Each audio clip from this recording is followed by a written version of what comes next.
Hello, everybody. Welcome to the Black Lives Matter discussion here in the Unionism Spiritual Discussion Group, where we go live every Tuesday here in the open forum here. And if you're watching us on YouTube, make sure that you hit the like and subscribe button. So we are now almost at a year. We're at, I think, 45 of amount of discussions we've been having this year. Last week we talked a lot about leadership within, the Black community and seeing Black leadership within corporations and things like that. And what we came to discover as we were healing was an upset that Kalita had brought us through around feeling comfortable for Black people to be led by white people, and to some degree, white people to be led by Black people, and that there is an obvious upset there.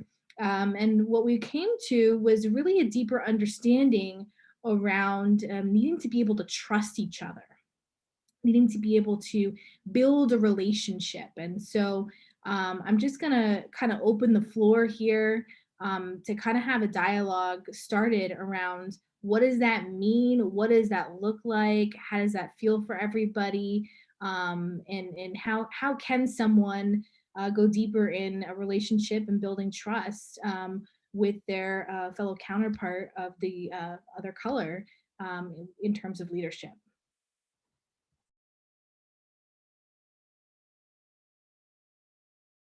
Yeah, I think that relationships and like the trust aspect of it is a really important thing.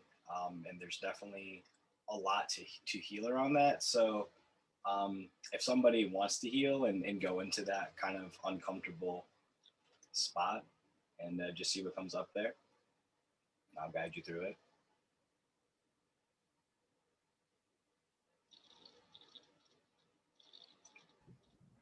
Yeah, so one of the things that has been coming up for me, I've been thinking a lot about how I don't really understand my white counterparts' perspective in it. Like, I understand my perspective in that sometimes I feel like the relationship, there's room for healing there, feeling as if they don't really understand my struggle or they don't understand where I come from.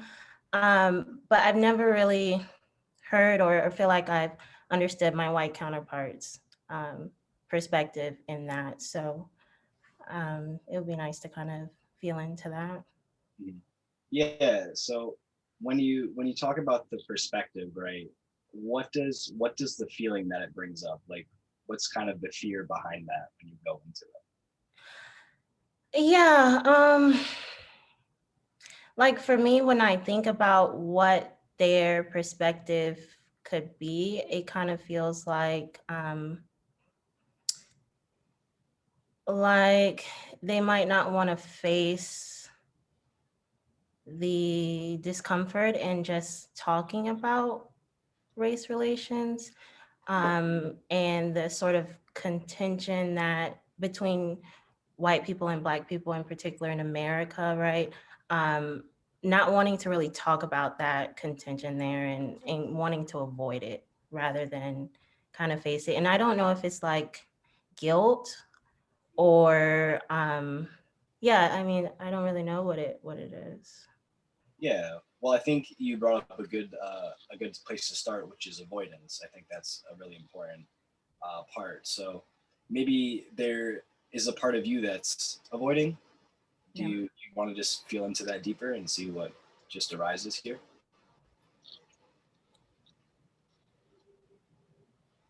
Yeah, I do tend to avoid conflict, um, avoiding like the awkwardness of it. Um, those feelings can be kind of scary to face, and so it just feels easier to avoid it. Mm. Yeah. So what are you most afraid of with conflict?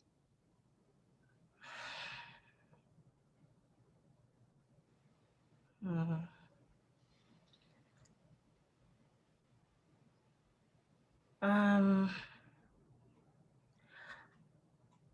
Like, it feels like if I were to bring up a topic that's like really contentious, I'm kind of afraid of seeing that side of myself, like seeing myself get really emotional, angry even. And yeah, like it's kind of like facing that shadow and it not wanting to see myself in that light. If that Yeah. makes So yeah, it makes a lot of sense. Could it be about vulnerability, like allowing yourself to open up and to feel these emotions because it's something that you're very like passionate about. yeah. Yeah. And so, what are you afraid of is going to happen when you open up and be vulnerable?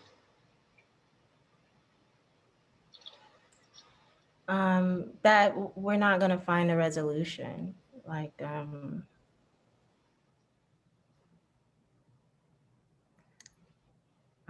kind of feels like it'll only make it worse to bring it up. Um,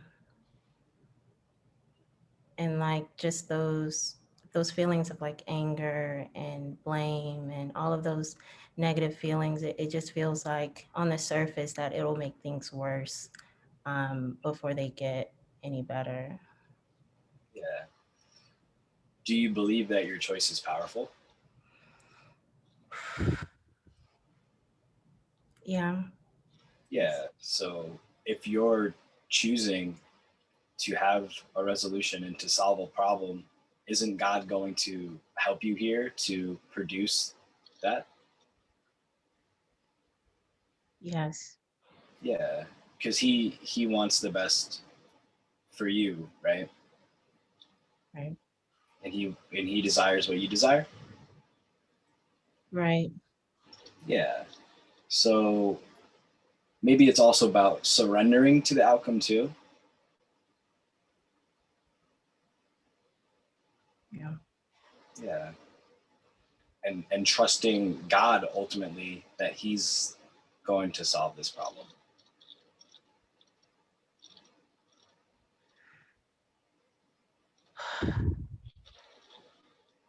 Right. Yeah. And do you trust that God is within you? Yes. Yes. So if you are speaking, right, you're being vulnerable and you're allowing God to pour out through you, do you trust that other people will also see God here? Yeah. Yeah. And even if they don't, is that okay? Yes. Yeah. And so do you choose to surrender your control deeper? Yes. Good. Yeah. So how are you feeling right now? Hmm.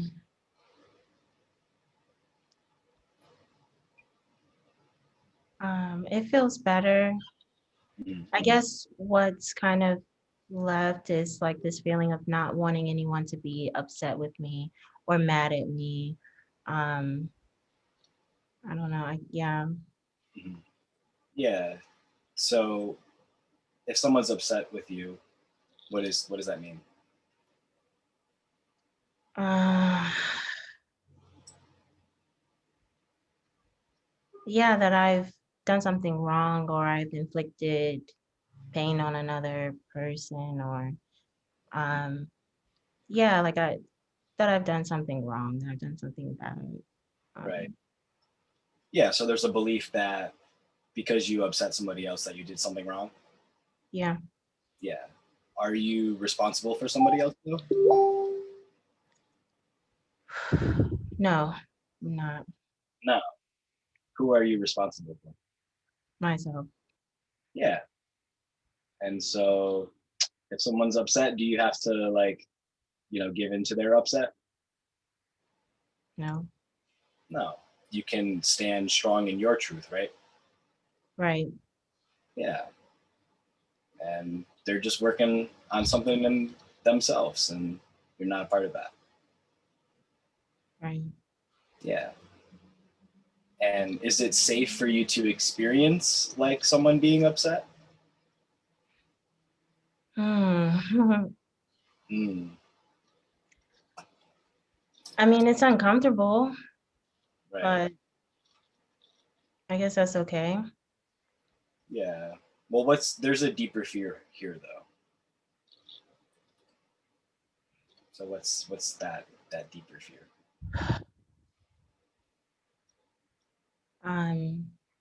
That they won't love me. That I'll lose the love.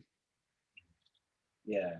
So maybe there's a part of you that sees love outside of you, and that you have to have it from outside of you. Yeah. Yeah. Hmm. Yeah. You have to have that validation and love from someone else in order for your choice to be recognized. Yeah. Yeah. Yeah. But what's the truth here? um, that my love comes from God. It comes from within. Hmm. Uh, and I don't need that outside validation. No, because you have that truth within, and you know that your choice and your desire is powerful, and just choosing that brings that choice to fruition. Right. Yeah. Yeah. Yeah. Because are you responsible for your reality? Yes. Yeah. And you have the power to create anything in your reality? Yes. Yeah. So what do you choose to create in your reality? What do you choose to experience? A safe space to explore my feelings, express myself, choose to love myself and give myself that validation. Good. Yeah. So you choose to be your safe space? Yes. Yeah. And how does that feel to choose that within yourself? Yeah, that feels a lot better. It Good. does. Yeah. How do you feel now about having deeper relationships with other people? It feels it feels a lot more loving. I can feel the difference in where I was before. It feels like going deeper in those relationships and having that, well, not needing that validation. It actually feels more loving that way. Um, and it feels more natural. Yeah. And you can also choose to have divine relationships in your life. Yeah. Yeah. Yeah. Do you choose that for yourself right now? Yes. Good. And you choose to release all of the relationships that aren't serving you right now? Yes. Good. Yeah. So how are you feeling now in this space?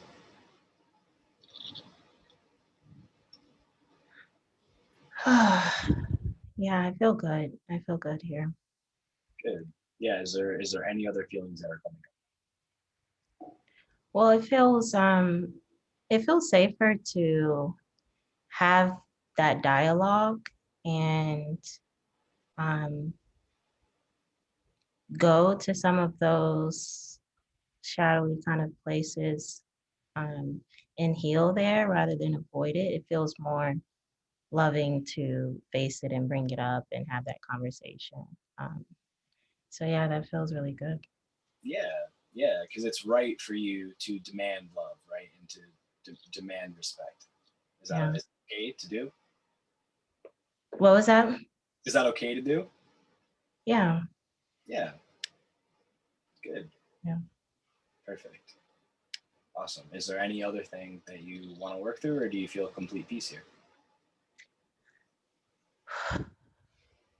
I feel good here. I feel good here. Thank you. Good. Yeah, you're very welcome. The card that we have is willingness.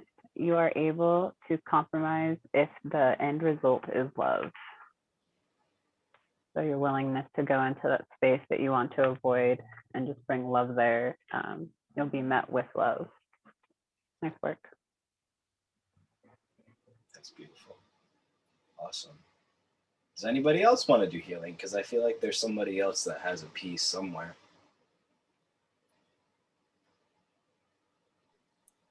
Yeah, think, so we were talking about sorry. Yeah, carry on. Okay, we were talking about like how to trust in relationships. And I've had the opportunity to work with all different kinds of leaders. Growing up, I just did like sports all year round, extracurricular activities, anything that really allowed me to be with an organization or a group. And naturally, I was always like chosen as a leader. And so I was always looking to my leaders on how to be better.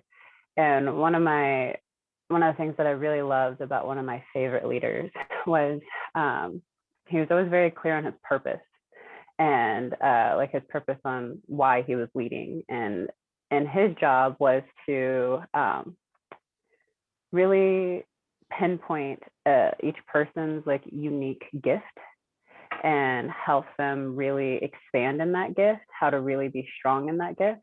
One of the things that he would always say is like, you may be great at something, but there's also something that you're very weak at. And there's another person who's very strong at that. And so I'm going to help you guys like learn to like work together as a team. So wherever you're weak, you have someone who's strong. And wherever you're strong, you'll be able to help those who are weak.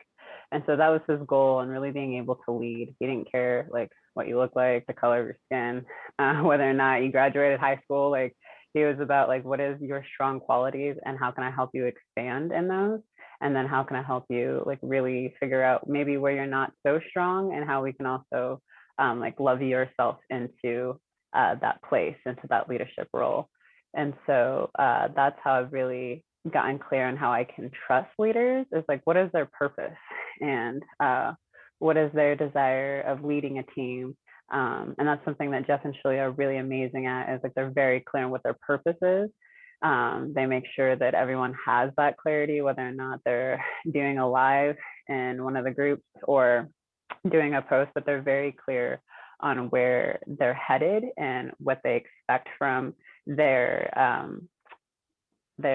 volunteers and their coaches.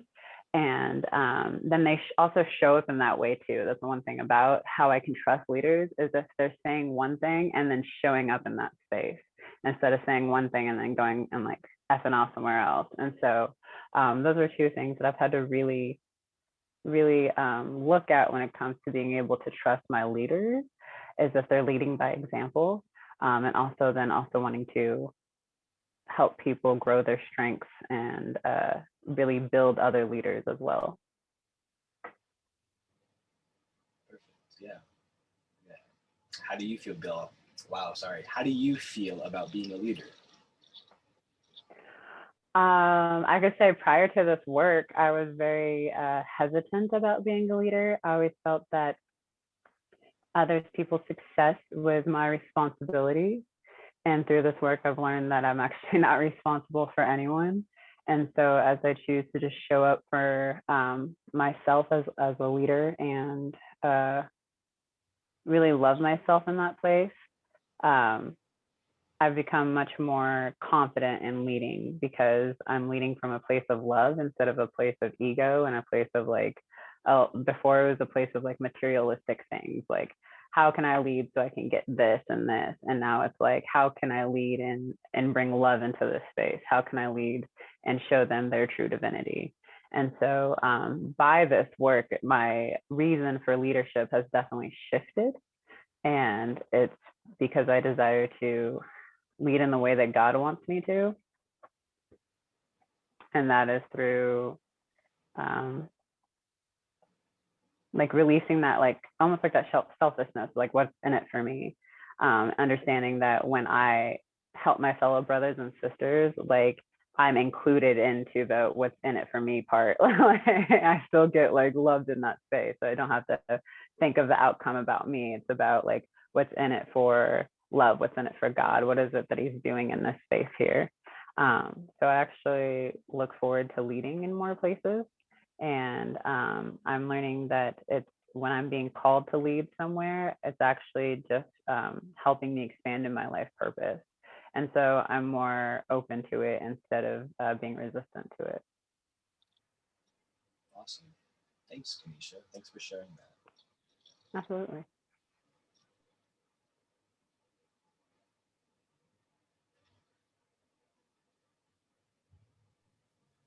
I want to jump on that because I feel like I've experienced a great deal of contrast between the leaderships that I see at work and the leadership I experience in this community. And so at work, like at a normal job, sometimes like leadership is about, you do stuff for me. And this benefits me almost exclusively. And actually, this in here, like leaders are serving the people around them, they are loving them. And so yeah, it's definitely what Kanisha says, like being a true leader is like one, really claiming your divine role and what you were called to do. And also like once you have a knowing about that, like sharing it with the world, like always serving and realizing that in loving your brothers and sisters, you can, it serves you as well. You receive the love as well. And so I feel like the more we claim like the leadership, what leadership truly is, the more we will be able to trust the divine leaders that God puts in place for us. So yeah.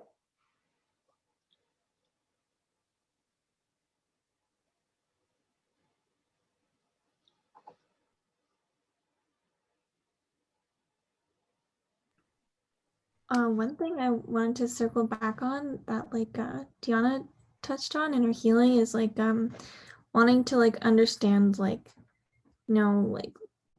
white perspective in this situation and building trust. And I think really it's whatever you're fearing, I think is what the other person is fearing. We're fearing being bad ultimately if we have these uncomfortable conversations, and we're you either that bad, you fear being bad, and then that ultimately looks some sort of way, like you're either defensive or you're feeling guilty or you try to push the conversation away. And what I've found in this discussion group, I was definitely scared of having conversations, uncomfortable conversations like this because of that fear. But because I thought oh no, they're mad at me, or Black people are mad at me because I'm white, or no, that's crazy. And this group has helped me have a safe space to just have those conversations. And it's about we've definitely built a lot of trust together here, and we're always working on letting go of that that fear of being bad and that fear of that guilt that we hold on to, and that's really helpful when you're having those uncomfortable conversations, for sure. I want to talk a little bit about from a white perspective, my very first experience in basically my first working experience with people of color. I was an RA in college, and my resident director, which was the person who was in charge of me, was Black, and my coworkers were also of color. And this was the first time I really experienced people of color at all in my life. We had 2 people of color in my school growing up, so I wasn't really engulfed in the culture or anything. So I was pretty ignorant in that sense. And one of the things that came up for me when I felt back into that time, to see if there was anything still for me to heal here,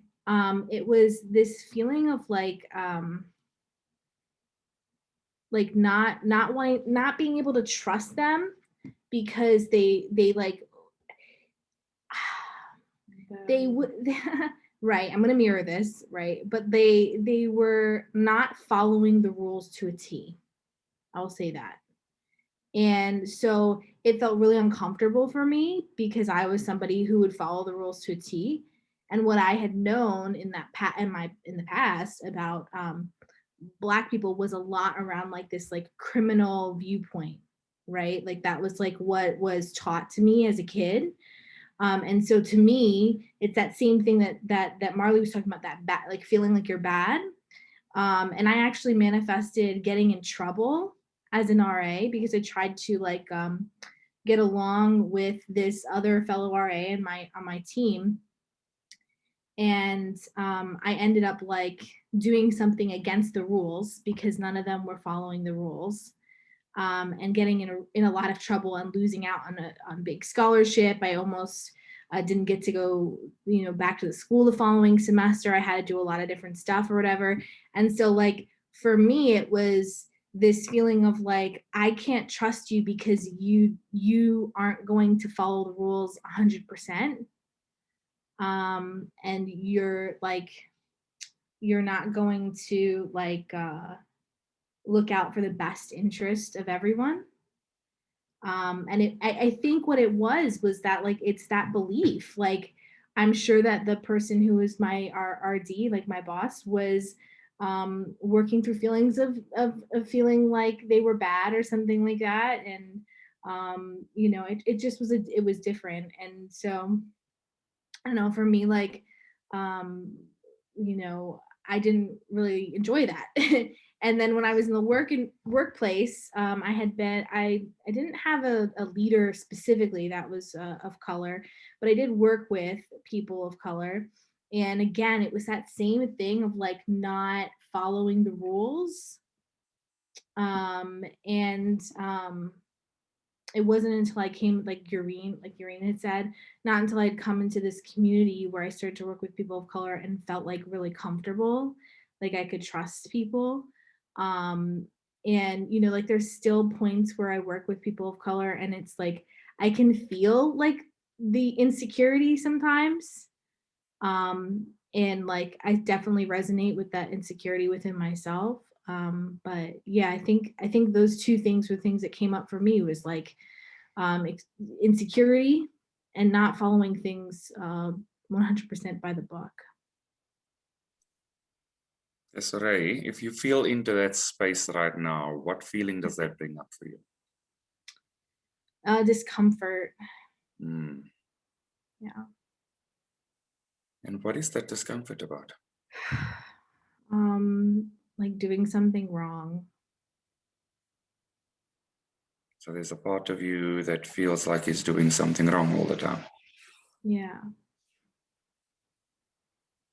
Now, what is the truth in that space, being God's perfect child? He's not doing anything wrong. And even if he did something wrong, is it okay to make a mistake while you're learning? Yeah, definitely. And so is it appropriate to be punished for your mistake? Or is it appropriate for you to be allowed to learn? It's appropriate to be allowed to learn. And so do you give yourself permission to learn? And in your learning, to release repeated mistakes? Yes. Mm-hmm. And how does that feel? I feel a lot relaxed. It felt like it released out of my chest. Yeah. That's perfect. And so if other people are choosing not to abide by rules, does that mean you need to join them there? No. And so what would your choice be in the space right now? Following the rules. Yes, and following your own guidance and your own intuition. Because one of the things about the rules is they actually provide a safe space for everybody. Yeah. And so when people choose to ignore rules, they might be creating situations that make it unsafe. And so it's not necessary to join them in the lack of safety. Yeah, and I feel like the reason why they didn't follow the rules was mainly because they didn't trust their leaders that were not of color. Right. And so it filtered into your reality in some way or another because there was a component of you that was a vibrational match to that piece. Yeah. And so feel into that space and just feel if that vibration is still there. Yeah. Are you saying yes, it's still there? Oh, feel into that. I thought you said go and feel into that vibration. I'm like, yes, I'm gonna go feel into that vibration. Okay, feel into that vibration. Let me know if that feeling is still there, if there's still a Yeah. component of a match there. I think that there's still a level of anxiety around the making of the mistake. So what is anxiety really? Fear. It's fear, and it's leaking your energy. It's Yeah. leaking your energy into a relationship where there's a lack of safety. Yes. And so in leaking your energy into a lack of safety, you're also leaking your energy into a lack of trust. Yeah. And so can you make a different choice here? Yes. And what do you choose in your perfect reality? I choose peace, and I choose to release all anxiety and fear. Mm. Do you choose to trust Yes. in life and in God? Yes, I do. And to trust that God's going to give you leaders that either allow you to learn the way you want to be or allow you to learn to put up boundaries because that is not the way you want to be. Right. And so is it okay to observe without owning it? Yes. And how does that feel? Good. So as you make the choice to observe and create with God in your reality, how does that feel? Lighter. Mm. Mm-hmm. Mm. Does it feel complete, or is there a piece that you want to go deeper with?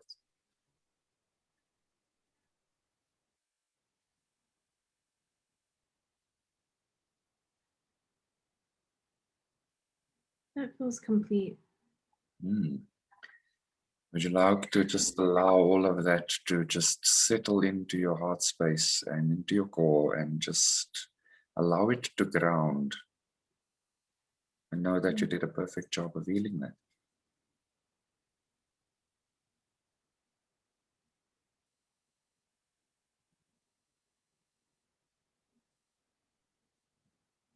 Thank you. Thank you. Your card is freedom. You are releasing any self-imposed restrictions or perceived limitations through loving energy of openness.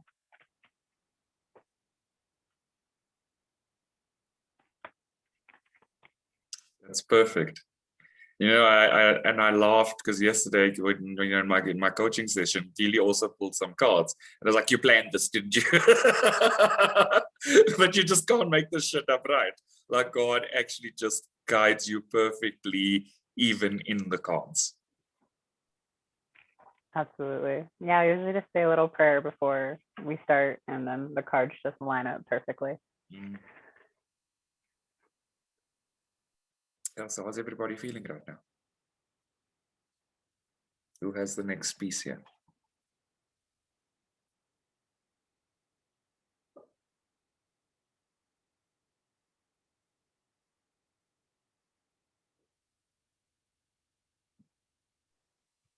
I feel like I do. Mm-hmm.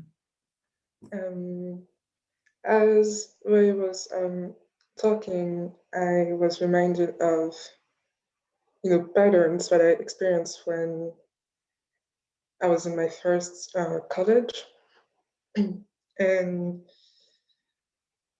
it was a college, like, basically it's set to train the leaders of a nation. It's kind of sarcastic, but it has a truth to it, because like a lot of people are directing themselves to politics afterwards, or administrations, or leadership in cultural centers and everything. And so I feel like when I was like unjustly given bad grades, or being kind of punished just for being like the darkest person in here in my promotion, it was this energy of like, we cannot entrust a Black person to be our leader, so we are gonna stop them, is what I felt like. So yeah, I just wanted to mention that. Yeah, and so let's just take a deep breath into that space.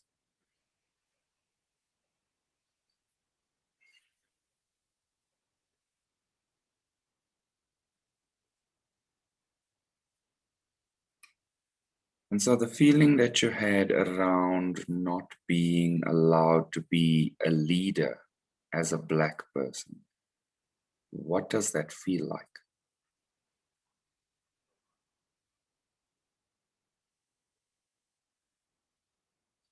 It feels like there are like kind of barriers on my path, blocks.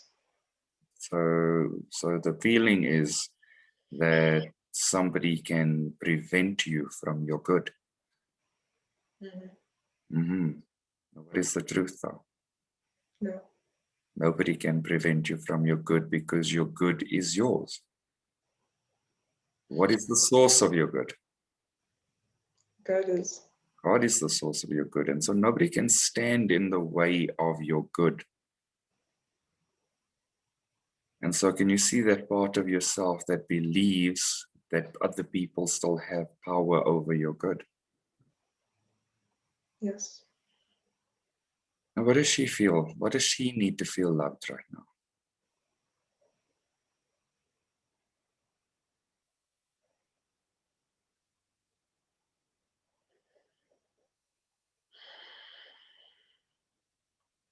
She needs love and support. She needs love and support. And can you go ahead and give her all of the love and support that she needs right now? Knowing that she is connected to an infinite source of love and support.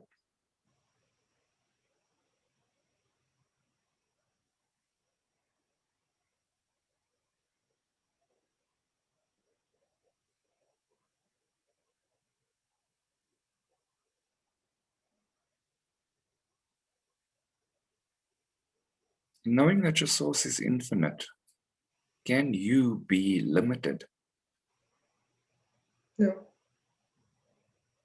And so do you choose to see the unlimited nature of yourself through God? No. And how does that feel?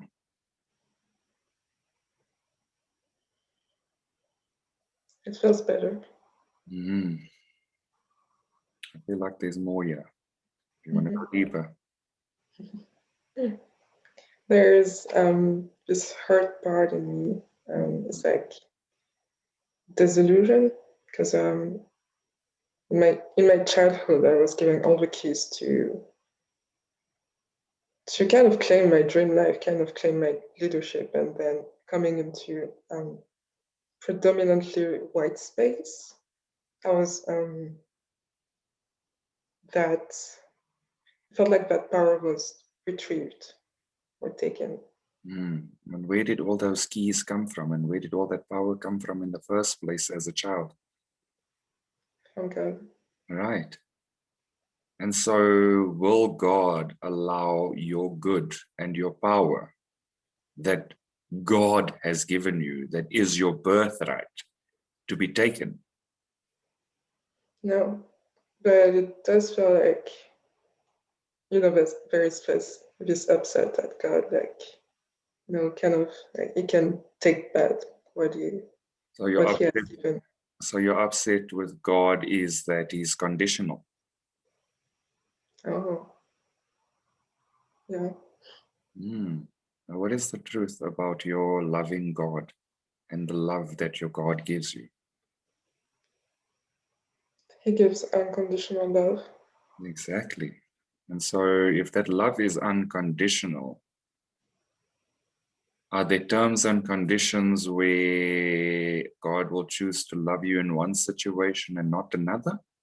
Or is it that sometimes the answer is no because it's loving for the answer to be no? It's loving for the answer to be no. And so do you choose to just sit in the unconditional love that God gives you? Yes.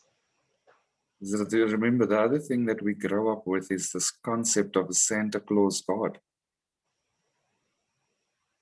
And it's not really appropriate for us because we have a misunderstanding of who and what God is. And it speaks to a post that Shaleia shared about Divine Mother wants to love you, but it's not just a taking relationship. And the mother shows up because she knows the child needs love. So God's not gonna not show up when you need love. And so sometimes the answer can be no, because that's the loving thing for you. So do you choose your highest good with God here? Yeah. How does that feel? It feels good. Is there anything else? Any other feeling coming up for you? No, it feels complete. Feels very good now. Awesome. Would you like to just allow all of that healing to just settle in and integrate into your heart space and into your core, and just to warm you up completely?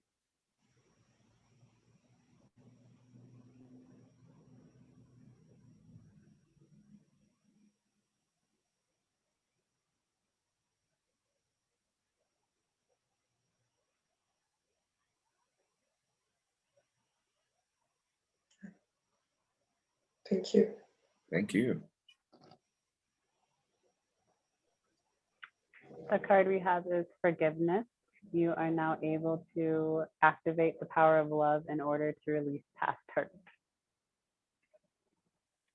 I also love what you said about like no being like loving right now, because that's something that I was working through my life purpose, was like having to go through so many no's before you get the yes at times. And it was like feeling like I was doing something wrong or I wasn't in alignment to get the right answer that I wanted.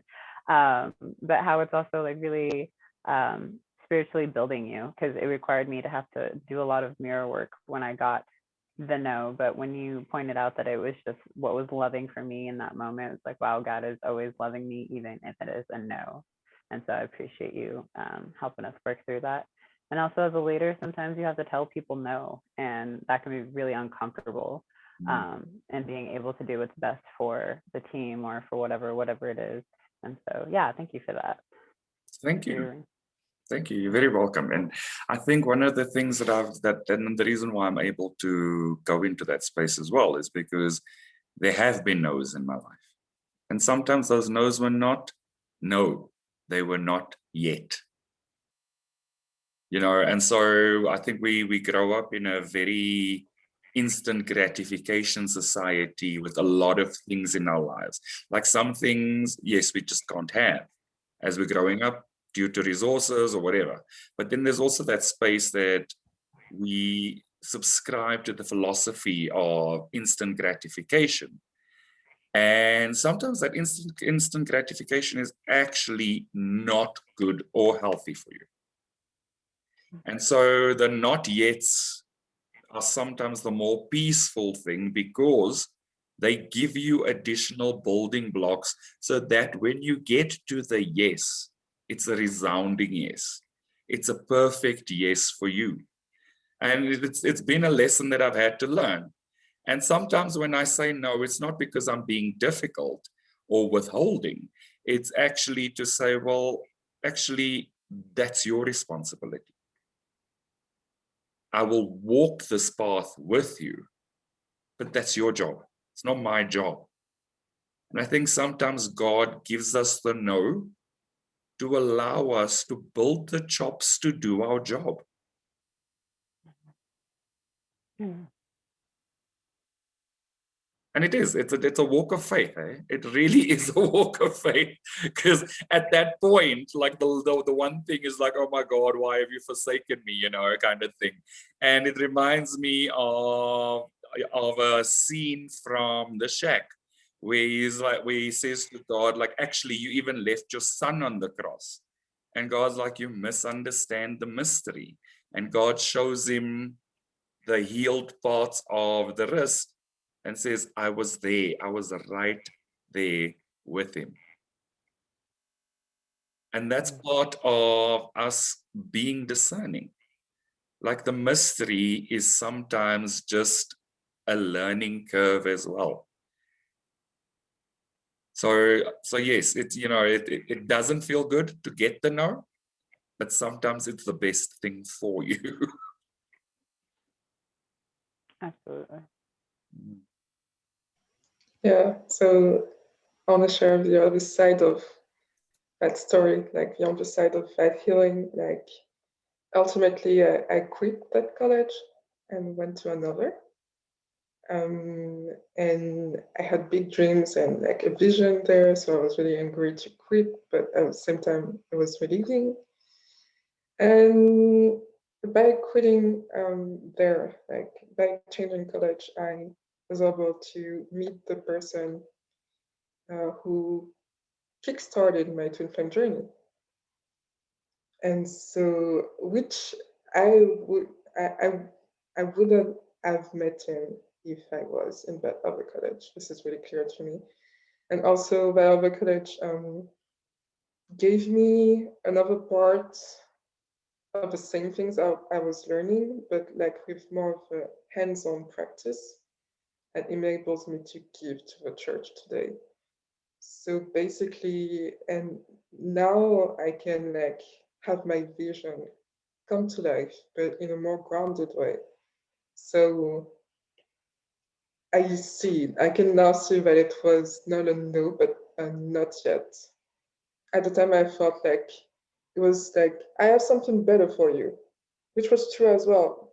But like, other things that seem to be postponed are being realized now, are coming to life now. So, yeah.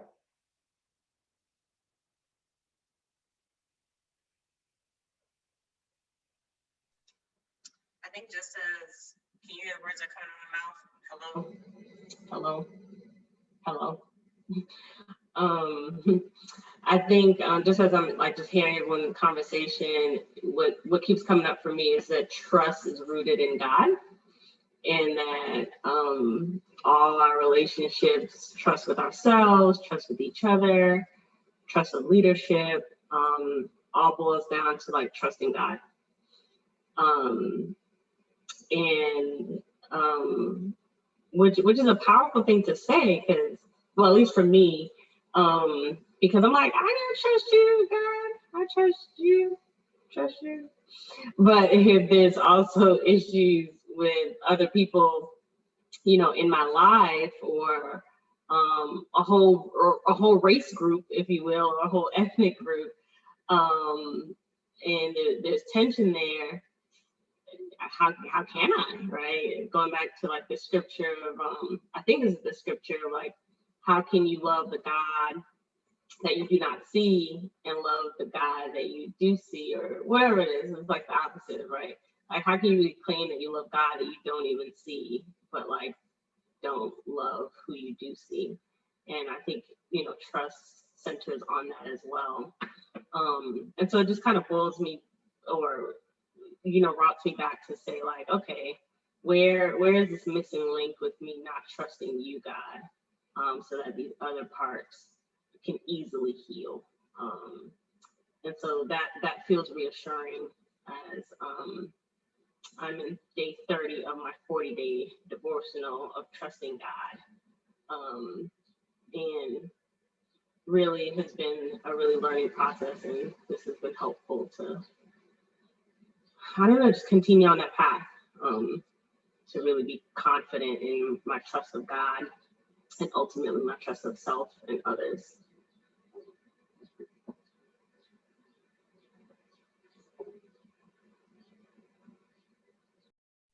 Yeah, I found with having to learn how to trust God in that way, it's like really looking at the spiritual reason of why a connection was brought into your reality, and the reason of its the purpose of the relationship, which is usually healing. And so once you like move through the purpose of like that relationship and what God is showing you there, it's really much easier to surrender and to trust the process of that relationship. Because if you're choosing love, then know that that person's going to meet you in love. And if not, then you're just going to learn the spiritual. That connection, or either they leave your life or you move forward with that connection. So it really is safe to trust God in that space, because he's only teaching you how to love, teaching you how to heal.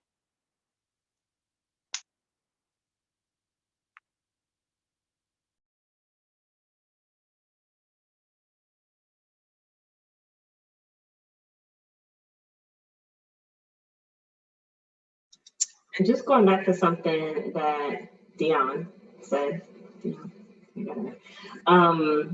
of not knowing what white counterparts feel. I don't know if what I got from what she was saying for that was,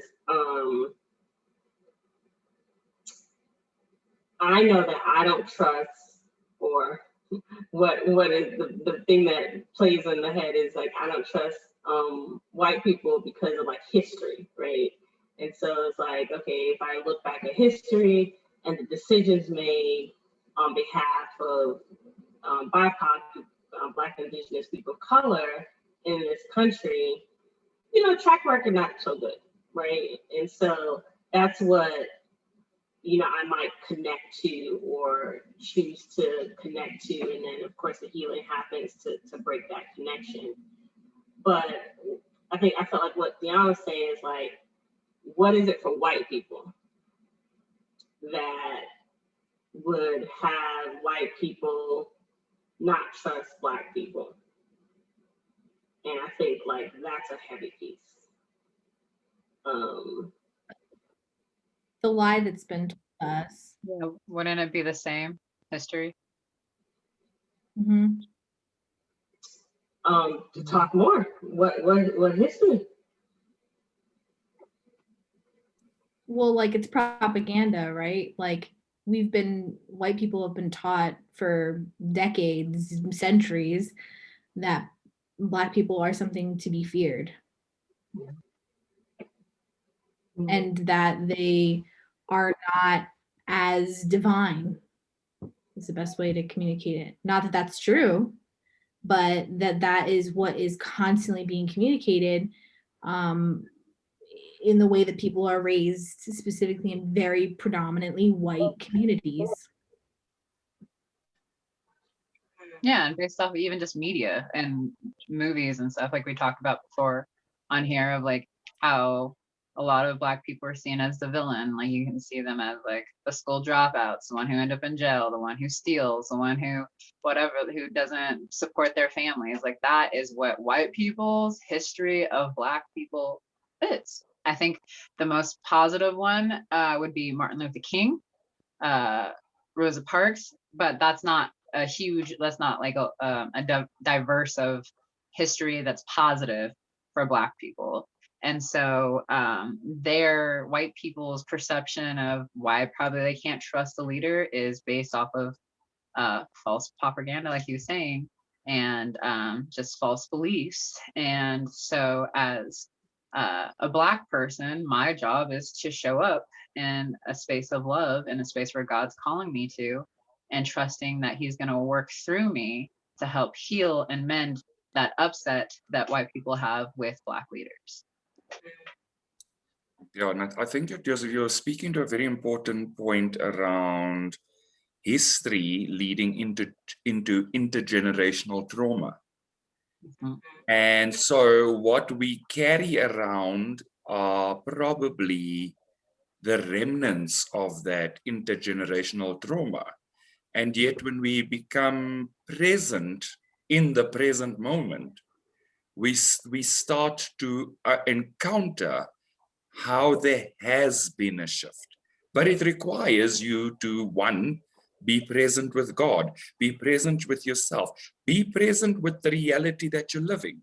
Because what you can then do is you can choose where boundaries are required, even in your thought process. Because sometimes it's a physical boundary, but sometimes it's a spiritual or emotional boundary. And so that generational healing is still something that's going to allow us to consciously and at a consciousness level release trauma from history.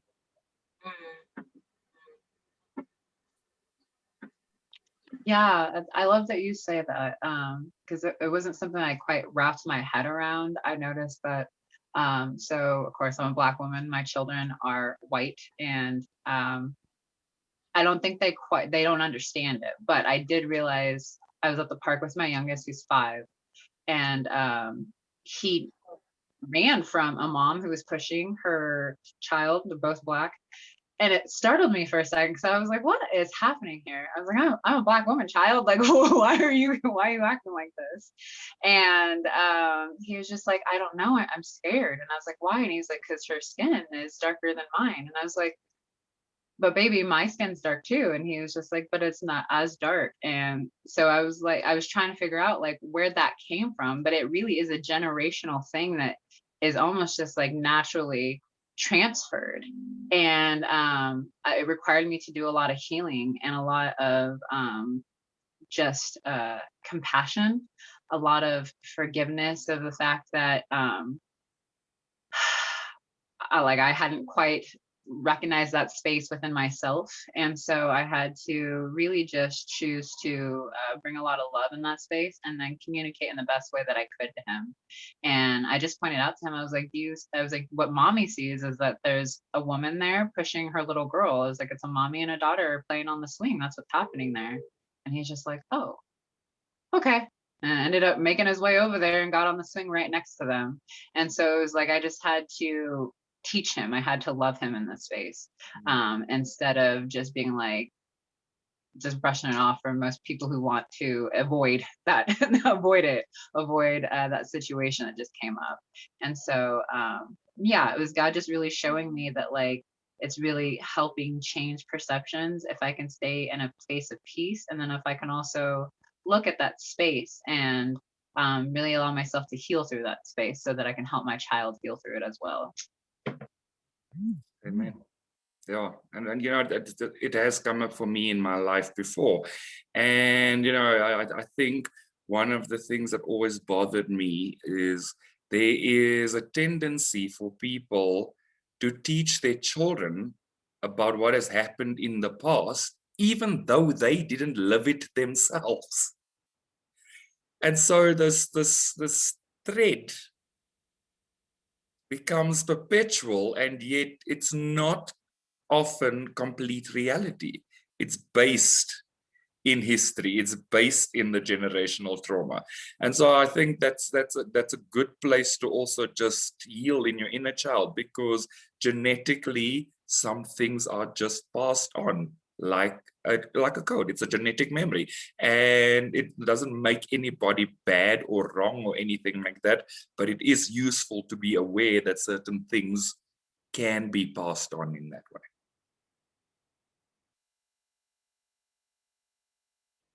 Cool. So yeah, we have reached our hour, which went quite quickly. So thank you everybody for your participation and sharing and just being open about our next level of healing.